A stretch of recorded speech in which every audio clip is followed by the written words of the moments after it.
In the high-pressure world of music journalism, the line between provocative questioning and outright disrespect can be razor thin. When that line gets crossed, rock stars aren't shy about defending themselves. Respect. Jesus. Have some respect. Have some respect. Often creating memorable moments that reveal as much about media culture as they do about the artists themselves. Watch till the end for the most savage moment of all. Some musicians respond to disrespect with wit and cutting comebacks. I mean, you dress like a monkey and swing from stuff, do you? When a reporter at a KISS press conference made an ageist remark about the band members being spring chickens under that makeup, Yes, Jen. Guys, you know spring chickens under that makeup? Paul Stanley didn't miss a beat. "It's very unflattering to be jealous," he fired back, adding that she might look much more refreshed if she tried some makeup too. Queen guitarist Brian May demonstrated that even rock royalty has boundaries. During an interview with a Dutch TV station, May was already in a poor mood when the reporter attempted to show footage of students performing a Queen song. But I don't want to be watching bits of tape. It's ridiculous. Look, I'm sorry. It doesn't work. I'm sorry, guy. But technical difficulties caused the tape to malfunction. May's patience evaporated. "Listen, do you want to do an interview about the show or what we're doing? Because this is really wasting time." Because this is really wasting time. Okay. You know? When the interviewer persisted, May shut it down completely. "We have like 3 minutes left. If you want to do an interview, do an interview. Listen, we have like 3 minutes left. If you want to do an interview, do an interview. But I don't want to be watching tape. It's ridiculous." But I don't want to be watching bits of tape. It's ridiculous. Physical appearance seems to be a favorite target for disrespectful interviewers. Dave Mustaine of Megadeth found himself being mocked by a female TV personality A roast for the lady. who ridiculed his appearance. Similarly, when an interviewer callously referred to metal icon Ronnie James Dio as short, How tall are you? Pretty short, huh? I'm actually 7'9". the normally composed singer erupted. "I'm not short, so don't piss me off or you won't get a good interview." Short, so don't me off or you won't get a good interview. When the interview persisted, Dio's response escalated dramatically. "If you're looking for a fight, I'll be more than happy to give you one. I'll clear the room and take you down if that's what you really want." Well, you're really stepping your foot in this one, aren't you, mate? Look, if you want me to beat the out of you, I'll be more than happy to. For many musicians, being compared to bands they consider inferior is the ultimate disrespect. Sebastian Bach, former Skid Row frontman, abruptly ended an interview when the interviewer compared his band to Poison. "Take that as an insult. This is over." I don't agree, man. There's a lot of people went and saw Poison and Skid Row. I don't. This is over. This. You don't think you share the same fans? I don't care. I'm on Broadway. I don't want to talk about Poison. Similarly, Motley Crue bassist Nikki Sixx was provoked when a local news reporter asked who rocked harder in the 80s, Motley Crue or Poison. His expletive-laden response required immediate censorship.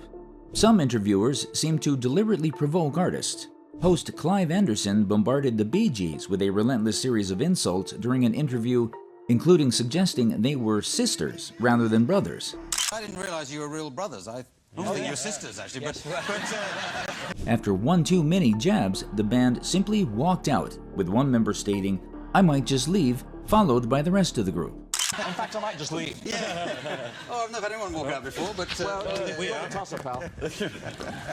The most reprehensible example of cruelty came when a paparazzo congratulated Coldplay's Chris Martin on becoming a father shortly after his then-wife Gwyneth Paltrow had suffered a miscarriage. Martin's reaction was justifiably violent as he shouted expletives and demanded respect while another person insisted the paparazzo return the camera.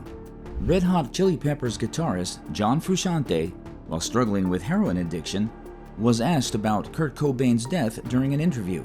So what did you think when you heard the news of Kurt Cobain's death? Visibly uncomfortable, Frusciante responded, "I cried. I don't know why. I don't like his music or anything. It was awful. I don't want to talk about that." I cried. I don't know why. I don't like his music or anything. It was awful, you know. But about his baby, I don't want to talk about that. I shouldn't. When the interviewer pressed on with veiled references to self-destructive behavior, Frusciante sarcastically replied, Okay, you want me to say something soulful? Drugs. I'm a junkie and I love shooting up, and that means I'm self-destructive, and you know, is that good enough? Johnny Rotten resented being primarily identified with the Sex Pistols during a Fox Business interview despite the host's flattering introduction. Sex Pistols, one of the world's most notorious bands ever, and the lead singer John Lydon, aka Johnny Rotten. There's two bands that I've been in, and you've missed the most important, which is Public Image Limited. And secondly, there's two bands that I've been in, and important, which is Public Image Limited. I know. He interrupted, adding, "They will know me for Sex Pistols if you just carry on ignoring the most poignant parts." System of a Down's Serj Tankian rejected an interviewer's implication that the band projects a certain image rather than staying true to themselves. Since when? If you depend on perception to direct what you're gonna do, then you're gonna be perceiving yourself through other people's eyes rather than through your own. Some interviewers simply ask bizarre or offensive questions. When an interviewer asked Slipknot's Corey Taylor, who would win in a fight, you or Ronald McDonald? Taylor responded bluntly, "You know, man, I don't know what to talk to you about, to be honest. I'm pretty sure we don't have anything in common." You don't think we have anything in common? I'm pretty sure we don't have anything in common. When the interviewer persisted, Taylor labeled him a jackass. Travis Barker and Skinhead Rob of the Transplants were asked if they did anything weird for fun, to which Barker replied with his normal routine. When the interviewer bizarrely suggested, "I mean, you dress like a monkey and swing from stuff." I mean, you dress like a monkey and swing from stuff, do you? The musicians were bewildered and angered, ultimately kicking the interviewer off their bus with a firm, "Get the expletive off my bus." Get the off my bus. Take off. Perhaps the most uncomfortable moment came when a host on The View told Prince, "I have wanted to make love to you for my whole life," causing the artist to immediately walk off the set. Not all confrontations end badly. When political commentator Bill O'Reilly labeled Marilyn Manson as a corrupting influence on children in a segment titled "Children at Risk," the shock rocker responded with a thoughtful and articulate answer. "Anything can be misinterpreted. This is an image of murder. This is violent. This has sexual imagery in it. I think it's my job as an artist to be out there pushing people's buttons and making them question everything. And I respect you for challenging me, and that's why I came on the show." Similarly, when an interviewer dismissed Soundgarden's Chris Cornell's music as noise, The noise that you make, or is noise the wrong word? The noise that you make does fit to this weather. Yeah, I think so. and constantly loud, Cornell responded with humor. "He's lying to you people, he's lying," before playfully demonstrating the band's loud sound. In the high-stakes world of Rockstars interviews, Lady Gaga has consistently proven herself a master at commanding respect and challenging the status quo. Through pointed responses and unflinching confidence, she has created memorable moments that reveal as much about the media culture as they do about the artist herself. In a revealing 2009 interview, Lady Gaga was confronted with a question implying that the sexual themes in her work might diminish her music's impact. Check out the sexual references and not care about the music. That's not the person. The interviewer asked if she was scared that sexual references could undermine the music. Without hesitation, Gaga flipped the script. "I'm not scared. Are you scared?" "I'm not scared. Are you scared?" she coolly responded, immediately shifting the power dynamic. When the interviewer pressed on, suggesting audiences might just check out the sexual references and not care about the music, Gaga stood her ground with unwavering confidence. 3 #1 records, and I've sold almost 4 million albums worldwide. 3 #1 records, and I've sold almost 4 million albums worldwide. She stated matter-of-factly, letting her achievements speak for themselves. But she didn't stop there.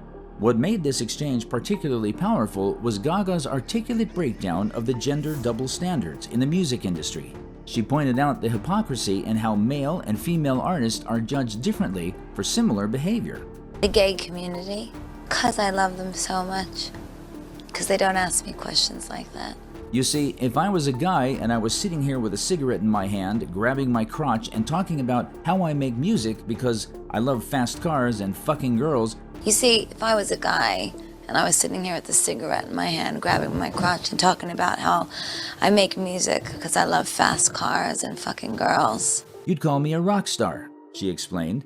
But when I do it in my music and in my videos, because I'm a female, because I make pop music, you are judgmental and you say that it is distracting.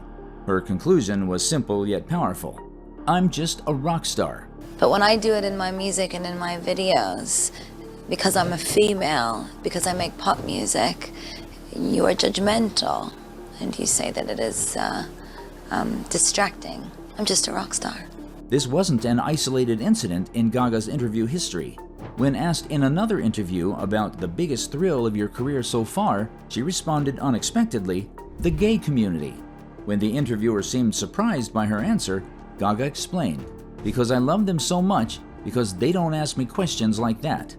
Sexual references, can it undermine the music? Because the sex... The way she manipulates dialogues along with questioning interviewer biases makes her an intimidating presence throughout any interview setting.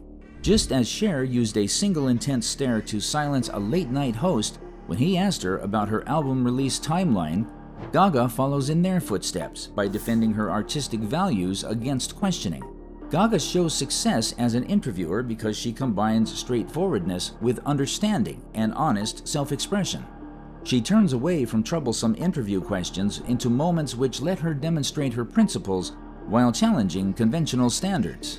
This interview style of hers provides viewers with a direct contrast to what most celebrity TV moments convey. Travis Barker and Skinhead Rob from Transplants responded to an interviewer who disrespected them by showing him to the exit of their tour bus. Gaga makes a conscious choice to interact with her viewers while teaching them, rather than distancing herself from the situation. Artists wait for critical interviews, yet they require defined boundaries between challenging levels and disrespect. Media representatives who violate this boundary often witness their subjects defending their personal integrity by revealing their non-pretentious nature despite their rock star image.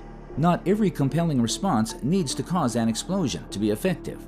American Express presenter Sean O'Reilly and Van Halen guitarist Eddie received acclaim for his sharp reply, proving honorable treatment of artists involves intelligent question handling together with basic respect.